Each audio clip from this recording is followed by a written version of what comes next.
सदगुरुदेव जी की जय हो। बंदी छोड़ कुंकुश पेशाब की जय हो। बंदी छोड़ गरीबदास जी महाराज की जय हो। स्वामी रामदेवानंद जी दादा गुरुराज की जय। बंदी छोड़ पूर्ण ब्रह्म पूर्ण परमेश्वर सदगुरु संत रामपाल जी महाराज की जय हो। परमात्मा श्री प्यारी आत्माओं को कानपुर श्री रामचंद्र दास के शेष है। भगत भाइयों, ये ज्ञान अमृत को षड्यंत्र का विष्णु पुस्तक है। इसमें संत रामपाल जी महाराज के सभी केसों का जजमेंट दिया हुआ है। इसमें छुड़ानी धाम कांड से बरवाला कांड तक पूरा इसमें काला चिट्ठा दिया हुआ है। इसमें 5 केसों का जजमेंट दिया हुआ है। इसमें पवन तक संजय तक गद्दारों का भी पूरा काला चिट्ठा इसमें दिया हुआ है। भगत भाइयों, ये ज्ञान अमृत एवं षड्यंत्र का विष्णु पुस्तक बिहार के सीनियर एडवोकेट सदभूषण जी से प्राप्त कर सकते हैं। उनका मोबाइल नंबर है 99 31 65 20 93। और भी आप अपने क्षेत्र में जो भी भगत भाई फेसबुक, व्हाट्सएप, यूट्यूब, ट्विटर पे जो बोल रहे हैं, आप उनसे भी अपने क्षेत्र में पुस्तक प्राप्त कर सकते हैं। यूपी में, पंजाब, महाराष्ट्र, राजस्थान, उत्तर प्रदेश और हरियाणा, दिल्ली, नेपाल, आज जगह पुस्तक प्राप्त कर सकते हैं और पीडीएफ के द्वारा भी पुस्तक प्राप्त कर सकते हैं। भगत भाइयों, आज आपसे एक चर्चा करने जा रहा हूँ। जो ये काल के दूत मैन आरएसएस गुंडे जो 21, 22, 23 या 19, 22 जो ये भंडारा के नाम से आप लोगों से बुलाते हैं और आप लोग भंडारा के नाम से इनके यहाँ पहुँच जाते हो। जो फर्जी आश्रम खोल रखे, जो 5 महिला एक बच्चे की हत्या करके संत रामपाल जी में सजा कराई थी, जिन गुंडों ने बरवाला कांड कराया, जिन गुंडों ने सब कांड कराया और लूटपाट किया, जिन गुंडों ने संत रामपाल जी महाराज के खिलाफ सजा करवा कर मरते दिन तक आजीवन काल की सजा करवा दी, जिन गुंडों ने एक दिन कभी पैरोल तक उनको बाहर नहीं लेने नहीं दिया, जिससे बाहर ना आ सके, पोल ना खुल जाए, तो उन गुंडों के यहाँ भंडारा करने जाते हो। संत रामपाल जी महाराज ने इसलिए भंडारा कभी भी भंडारा नहीं कराया। और ये कबीर पंथ में भंडारा है ही नहीं, कबीर पंथ में भंडारा है ही नहीं। कभी भी कबीर साहब ने या संत रामपाल जी महाराज ने या हमारे जितने भी दादा गुरु स्वामी रामदेवानंद जी महाराज या जितने भी संत महात्मा हुए, महापुरुष हुए, किसी ने भंडारा कभी कराया नहीं और ना भंडारा के लिए कभी आदेश दिया, ना अधिकार दिया। भंडारा कभी कराना ही नहीं चाहिए। और ये बात तो जगत के धर्म गुरु भी मना करते हैं कि ना भंडारा कराओ, ना भंडारा करने जाओ। अब जैसे कि संत रामपाल जी महाराज जहाँ आते, जहाँ सदगुरु होते हैं, जब सदगुरु होते हैं, अपने सदगुरु के दर्शन करने के लिए आते हो, वहाँ जो हमें भोजन कराया जाता है, तो वो हम पैसा अपने सदगुरु के कर कमलों में देते हैं। फिर वो जो हमें सदगुरु भोजन करवाते हैं सदगुरु की शरण में, वो भंडारा नहीं है।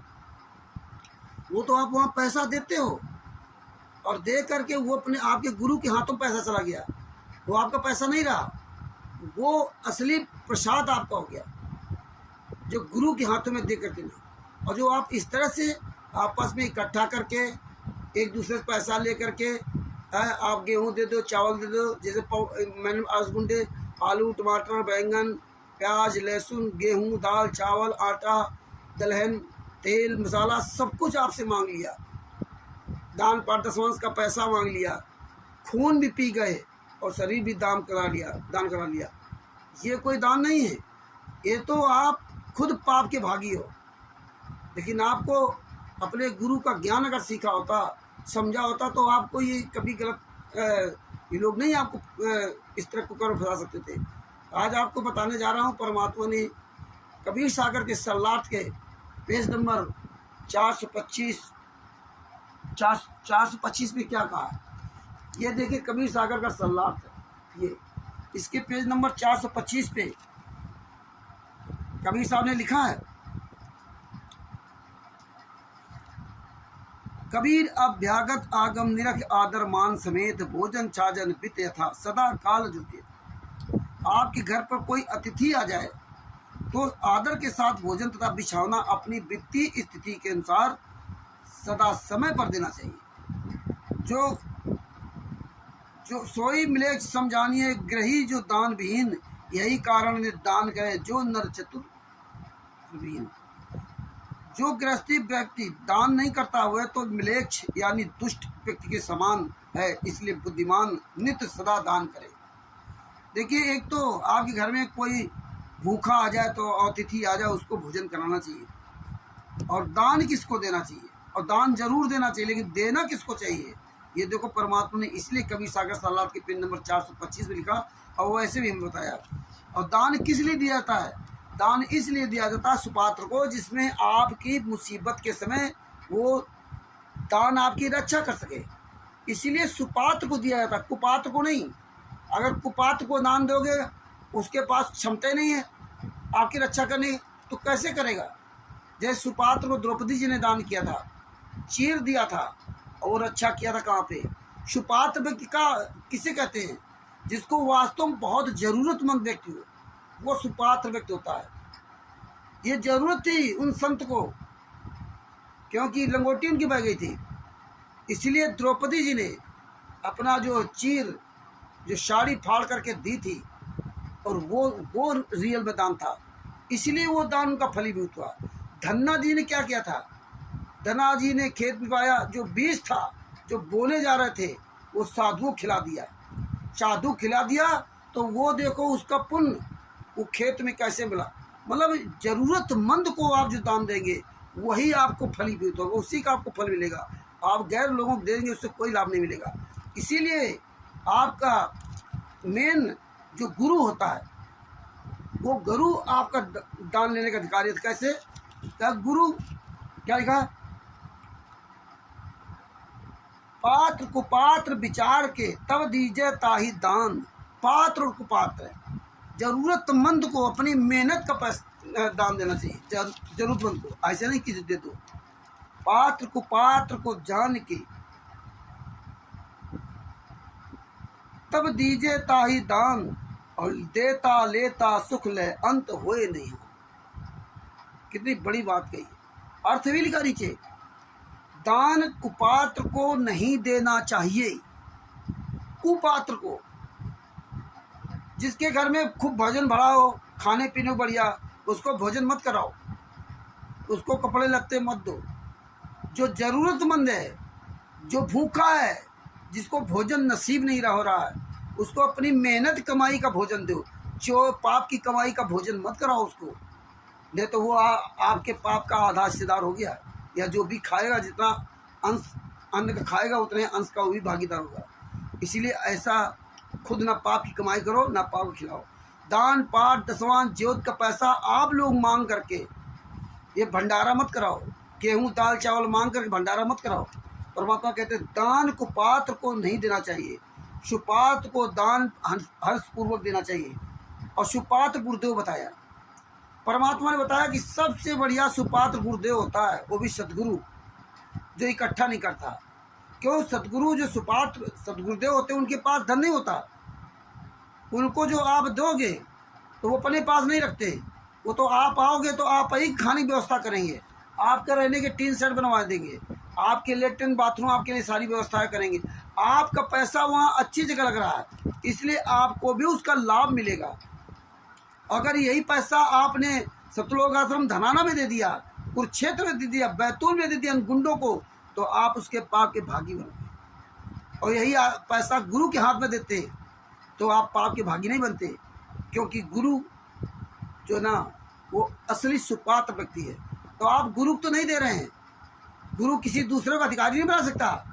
गुरु दूसरे को नहीं कह सकता कि जाओ भैया इनसे दान इनको दे दो, नहीं कर सकता, क्योंकि जो गुरु के अंदर शक्ति है वो उसके अंदर शक्ति नहीं है, ये याद रखना।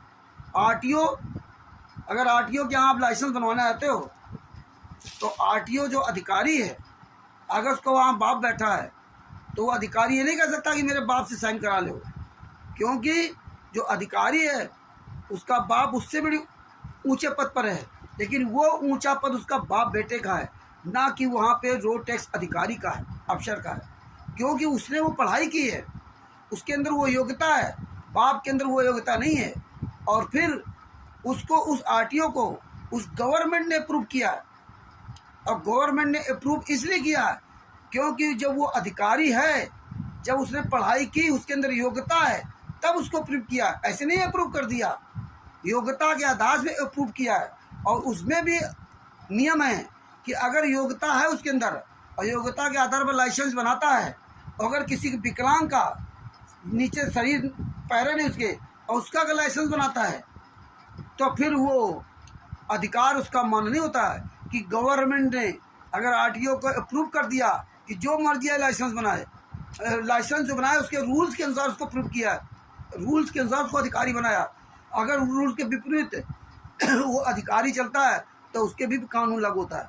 वो अधिकारी, इसका ये मतलब नहीं कि कमर के नीचे उसके पैर नहीं है और उसको लाइसेंस बना के दे दिया आरटीओ, और उसका लाइसेंस बना के दे दिया तो उसके कार्रवाई नहीं होगी, उसके कार्रवाई होगी कि आपको इसलिए काबिलियत के आधार पर आपको प्रमाणित करके दिया गया था, ऐसा कुछ नहीं।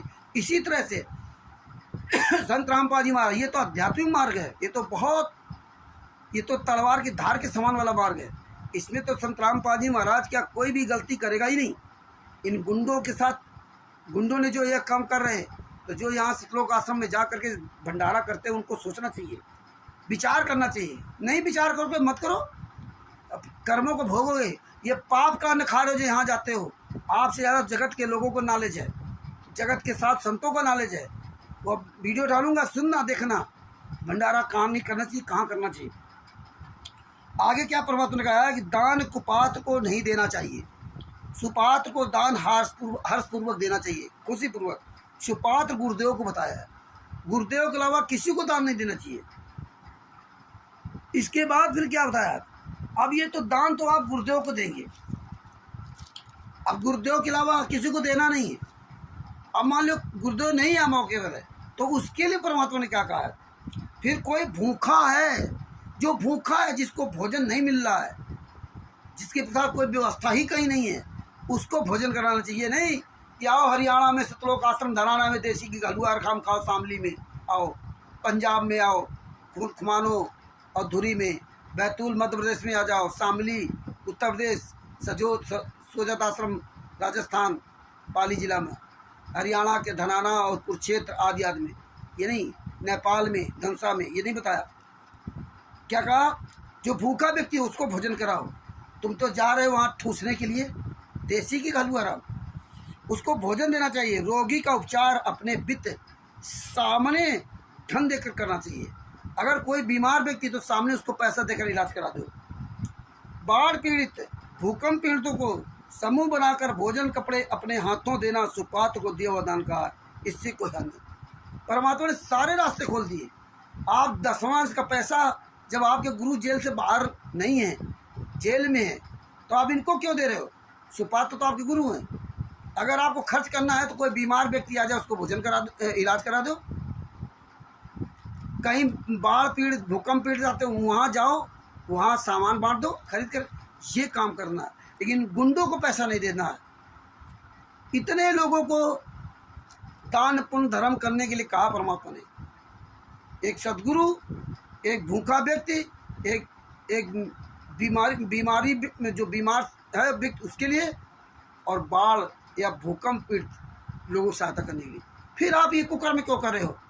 अपने गुरु की बात नहीं मानो, मत मानो, आपकी मर्जी। आगे क्या कहा है,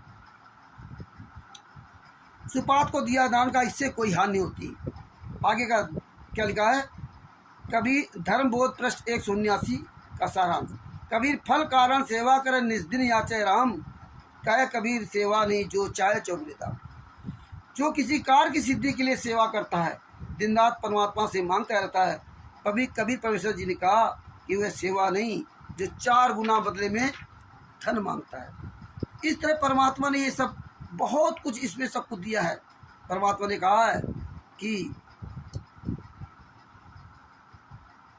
प्रथम संत को जिमाइए भोजन, पीछे भोजन भोग, ऐसे पाप को टालिए कटे नित्य कारू। यदि आपके घर पर कोई संत भक्त आ जाए तो पहले उसको भोजन कराना चाहिए, पीछे आप भोजन खाना चाहिए। इस प्रकार अपने सिर पर नित्य आने वाले पाप के कारण कष्ट को टालना चाहिए। परमात्मा ने ये हमें सब ज्ञान दिया है। आगे परमात्मा ने क्या कहा, ये तो कबीर सागर का सल्लात है, पेज नंबर 426, 425, 426। आप इसको पढ़िए। अब आपको दिखाता हूँ, जो आप लोग कबीर साहब भंडारा करते हो, ये देखो भक्ति बोध पुस्तक है, इसके पेज नंबर 73 पर रुमाल का शब्द, जो भोग आरती पढ़ते पाठ प्रकाश का, इसमें क्या लिखा है, नितबुल कपड़ा देते भाई, और जाके 9 लाख बालत आई, अवगत केसो नाम कबीर, ताटे टूटे जंजीर। नितुन कपड़ा देते भाई। कबीर साहब रोज कपड़ा बुन करके अपनी जीविका चलाते थे, और जो उससे धन बचता था उसको गरीबों को, भूखों को भोजन कराते थे। तब परमात्मा ने बताया कि हमारे नाम से एक सेक्तकी ने जो झूठी चिट्ठियाँ डाली थी, वो परमात्मा झूठी चिट्ठियाँ डाली थी कि भोजन कराएगा, असरफी देगा, कंबल देगा, दोहर देगा। ये जो झूठी चिट्ठी कबीर साहब के नाम से डाली गई थी, तो परमात्मा ने बताया कि जब आप कबीर साहब की तरह दान करोगे तो फिर वो परमात्मा वहाँ से पूरा करता है। तो जो सतलोक से भंडारा आया था, यहाँ किसी दान पाठ, दशमांश, गेहूँ, दाल, चावल, आटा भीख मांगने वाला भंडारा नहीं था कि भक्तों से भीख मांगे वो भंडारा मंगाया, फिर भक्तों को बुला करके सेवा करवाई हो, फिर देसी घी का राम तुम्हें भंडारा चखाया हो, फिर तुम्हें भगा दिया हो कि तुम रुक नहीं सकते, यहाँ पे भंडारा करो, भागो, रुक नहीं सकते। अगर आप रुक गए तो आपसे जवाब तलब होगा। आप कैसी बात करते हो कि संत रामपाल जी महाराज का भंडारा? संत रामपाल जी महाराज तो जेल में हैं, भंडारा तो ये गुंडे सेक्तकी लोग हैं। एक सेक्तकी और उन सेक्तकियों के साथी तुम हो। तुम्हारी विनाशकाले विपरीत बुद्धि है। तुम्हें शर्म नहीं आती कि आप इन सेक्तकियों के चक्कर में आप जाकर के वहाँ कुकर्म कर रहे हो और बताते हो विश्व का सबसे बड़ा भंडारा। आप दान पाठ, दशमांश, ज्योत का पैसा सब लूट कर काम कर रहे हो और बताते हो कबीर साहब भंडारा करा रहे हैं। जिस तरह कबीर साहब को 600 साल पहले बदनाम किया गया था चिट्ठी डाल करके ना, कबीर साहब को तो परमात्मा ने वहाँ रक्षा की, इसी तरह आज आप संत रामपाल जी महाराज को बदनाम कर रहे हो। आप तो संत रामपाल जी महाराज को जेल में डाल करके आप दान पाठ, दशमांश का पैसा भीख मांग करके तब आप ये नाटक कर रहे हो और कैसी शोभा सजावट कर रहे हो। ये फर्जी आडंबर लोगों के दान पाठ, दशमांश के पैसे कैसे बर्बाद कर रहे हो और बताते हो विश्व का सबसे बड़ा भंडारा। कुछ तो शर्म करो, कुछ तो शर्म करो। आप कैसे, आपको जरा भी अकल नहीं कि जो 600 साल पहले जो भंडारा हुआ था वो सतलोक से आया था। वो यहाँ किसी दान पाठ, दशमांश का पैसा नहीं मांगा गया था। कबीर साहब, संत रामपाल जी महाराज किसी दान पाठ, दशमांश का पैसा मांगते नहीं है, मांग कर कभी भंडारा नहीं कराया। और ये भंडारा तो है ही नहीं, वो तो भंडारा कबीर साहब ने कराया नहीं था। वो तो आज मैंड में 68 रुपये सेक्टकी ने झूठी चिट्ठियाँ उस समय भी डाली थी और झूठी चिट्ठियाँ आज भी डाली जा रही हैं। आज जो झूठी चिट्ठियाँ डाली जा रही हैं वो आपके गुरु को जेल में डालने के बाद ये दान पाठ, दशमांश का पैसा मांग करके, लूट करके, गुंडाई करके, बलात्कार करके, हत्या करके ये पैसा वसूल करके ना फिर आप लोगों को देसी घी, हलवा राम का भंडारा खिलाया जा रहा है। क्यों खिलाया जा रहा है? आपको देखने के बाद अरबों खरबों रुपये और आता है। 2014 तक, 18 नवंबर 2014 तक संत रामपाल जी महाराज बरवाला आश्रम में थे। वो सब भूल गए आप लोग। तो भगत भाइयों, ये जो भंडारे है, कहीं कोई भंडारा नहीं करना चाहिए। और किसी से पैसा ले करके कि तुम गेहूँ दे दो, तुम चावल दे दो, तुम पैसा दे दो, तुम आटा दे दो, फिर भंडारा कराओ, ये भंडारा नहीं है। ये सब पाप की कमाई का भंडारा। जो भी इसमें खाएगा उसकी भी बुद्धि भ्रष्ट रहेगी। ये सब पाप का है, कहीं भंडारा नहीं करना चाहिए। आपको कई वीडियो भेजता हूँ जो जगत के साधु संतों ने भी मना किया कि भंडारा नहीं करना चाहिए, लेकिन संत रामपाल जी महाराज के शिष्य को कल ठिकाने नहीं आएगी। वो कबीर साहब का प्रकट दिवस के नाम से, फलाने नाम से ये सब नहीं करना चाहिए। अगर कर रहे हो तो आप खुद पाप के भागी हो। आगे आपको वीडियो सब डाल रहा हूँ। ये वीडियो अच्छी लगा तो शेयर करो, मानो चाहे ना मानो, हमारा काम हमें करते रहना है। और जो परमात्मा ने दया की वो हम अपने परमेश्वर के द्वारा दी हुई सच्चाई को पूरी दुनिया के सामने 24 आवर्स भेजने का प्रयास करते रहेंगे। स्वीकार करो या ना करो, आपकी मर्जी। सच साहेब बंदी छोड़ सदगुरु संत रामपाल जी महाराज की जय हो। कानपुर से रामचंद्र दास, मोबाइल नंबर 914062 से 68। अगर ये वीडियो अच्छी लगे तो इस चैनल को सब्सक्राइब करो और वीडियो को लाइक करो, शेयर करो और कमेंट्स करो। सच साहेब बंदी छोड़ सदगुरु संत रामपाल जी महाराज की जय हो।